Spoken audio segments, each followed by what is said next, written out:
Hey guys, how you doing today? All right, today we're gonna check out the Slugger.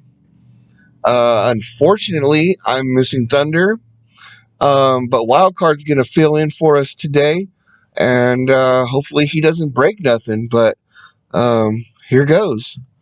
So we got this crazy piece of artillery here, mobile artillery. It's a Slugger, and it barely fits in the frame of my camera right now. But we'll do what we can with it. This is a mobile artillery piece. The cannon basically elevates, elevates and depresses, but there's no left and right to that, so they would have to adjust it with the wheels, with the left and right. Of course, there's no treads on here. It's not quite a tank. It's more of a like an armored truck kind of deal, artillery piece. Um, but yeah. I believe there are some real world equivalents to this. Maybe not exactly like it, but there's similar stuff out there. Um, this was a unique piece in that is one of the first vehicles that had more than one color painted on them. They actually painted a camo color on this and some grays on top of the greens. And I really like it. I think it's pretty neat. And it was original at the time. They spent a little bit of extra money to get it done. And it made it a little more deluxe, for a medium-sized vehicle. It was kind of a bonus. Of course, this cannon elevates up to about, 75 degrees or so, and it goes down to almost, well, there. And yeah, we have a machine gun on a pintle here. Got a little bit of blue tack in there to make it not fall out as easy. It is kind of folly outy though. If you're storing this, I recommend pulling this out and just dropping it down into the driver's seat and closing the hatch, and you won't lose it as easily because it is a frequently lost piece and they're not super easy to find. So I recommend storing them safely. So this is a 6-wheeled mobile artillery. I like it like that. More wheels, the better. Wild card here without red pants. How about that? He's Frankenstein, but I like him better like that. Anyways, we'll just set him aside for a minute and take a look at the interior in here. And we got some details there on the right side. A little bit more details on the left side here. Some sculpted in stuff. Seat goes way down in there. You can actually put the figure all the way down and close the lid, I believe. And close it all up. And he's kind of got a big head. Get in there, guy. All right. But there is a little bit of a dip. So if he didn't have such a big head, you could fit him in there, and he has a slot he can look through, which is kind of cool. And again, this isn't the figure that came with him. Of course, Wildcard came with the Mean Dog, which we're not reviewing today. But again, he's subbing in for Thunder. So, of course, we have this hatch here. Swings closed. Swings. You got to lift it a little bit to swing it open. It's on this little like mushroom clip kind of deal. Be careful pulling this out because it will wear, and eventually this will wear down and either get loose or break off. So be careful with that. That snaps down on there just like that. And that's what it looks like all closed up. Kind of nice. Going around to this side, dips down, and we got engine compartment here, which is really nice. We got hinges, and so it stays on real good. It doesn't remove, so it's not a very easily lost piece. Although it can be lost, it's just you're less likely to lose it because it's got the hinge on there. But you just pull up on it right here, flips up. There's some nice engine detail in there, and a couple drops of water because I did wash this off before I reviewed it. Had a little bit of dirt. I was running around in the mud with it the other day, and figured I'd give it a bath before I showed it to you guys. So don't mind the little bit of moisture there. It's all plastic. It won't hurt nothing. And going around to the back, we have the standard tow hitch, which is kind of obscured by this big scoop here. And this is actually for digging in, since it is an artillery piece, and this big cannon is gonna every time it fires, it's gonna kick this whole vehicle back some. Boom, boom, boom. Right. So to displace that, you pull this out like that, and then sink it down into the ground. And then every time it fires, it's just gonna keep it from going back. It's gonna dig in. And I know a lot of people use this as kids as like a battering ram.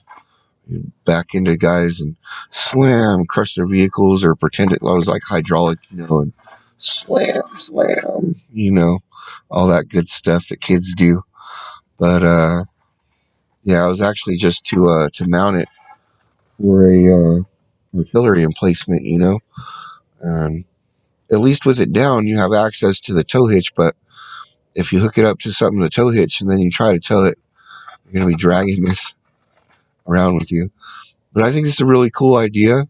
It's a kind of a real world thing that they didn't really have to put on there because kids wouldn't think about stuff like this. But it's great that they did add it because it is something you would see in the real world on a real world vehicle, and it's just neat. Kids learn a little bit of military physics while they're playing with their toys. Going around to this side, it raises up again. Of course, we got all the cannon guts and everything. Some fake hatches here, and some extra boxes and stuff going on. Machinery for the cannon elevation, I'm sure, and room for artillery shells and whatnot. I don't know if somebody would be in here loading this or if it's like an auto load kind of thing. Once it fires, it drops another shell in. I don't know exactly how this would work in real life, but I guess you could use your imagination and however you wanted to do it.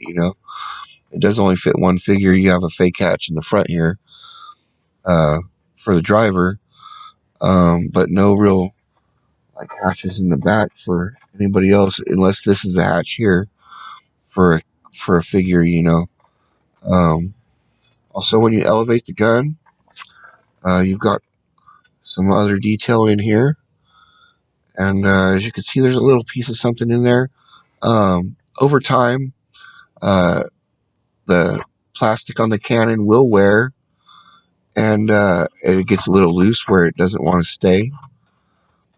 And I found the easiest way to fix that is to just take a little piece of cardboard, thin cardboard, like a cereal box kind of cardboard. Cut a little piece out, fold it in half, and then slide it into the side there where it frictions in between. And it'll give you a lot more friction, and you can it'll keep your cannon up. You know what I'm saying? Because these things are getting old, and they just don't stay up like they used to.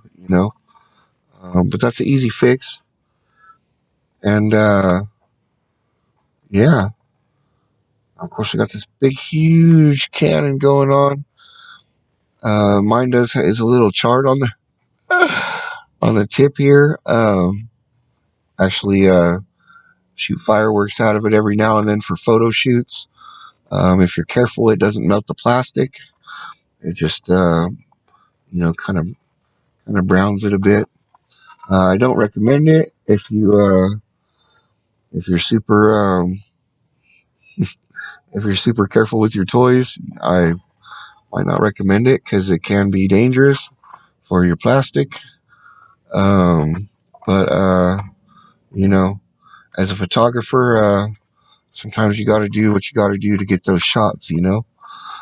Um, Flipping down to the underside, got some great detail here that they really didn't have to do. Of course, I mean, you've got your 1984 copyright stamp, Pawtucket, Rhode Island, all that good stuff. But we got some hatches here and some rivets going on, and some like body lines and stuff. And they didn't have to do that, you know. I mean, who looks at the bottom of their toys? I mean, some kids might, but they're not going to be like, "Oh, why is there no detail on the bottom of my tank?" You know. So props to the sculptors and the designers of this, and all the GI Joe vehicles. They always went the extra mile and gave us something cool. Gave us something a little extra, and definitely always made sure we got our money's worth. You know, um, on everything except like the rat. That was a horrible vehicle. But all the early stuff, I mean, they went over the top with it. Just amazing, amazing sculpt work, amazing designs, um, and just they did stuff that they didn't have to do. But I appreciate it. I think it's really great, and it's one of the reasons why it's one of the greatest toy lines ever, and one of the most successful toy lines ever too. So um, if any any other toy makers out there, toy companies watching this, uh, learn something from Hasbro because they knew what they were doing. But anyways, um, that's the Slugger minus Thunder.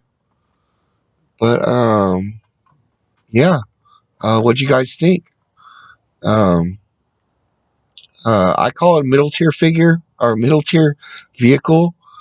Um, it's really great, but I mean, compared to say the Rolling Thunder or the Sky Striker, you got to draw a line somewhere. So I would say a high middle tier. I really like it. It's a great ground vehicle. Got lots of details, and it's functional and great. What do you guys think about it? Did you love it? Did you hate it? Did you not even know it existed? Let us know down in the comments below. And yeah, so that's the Slugger. Um, Hope you enjoyed the review.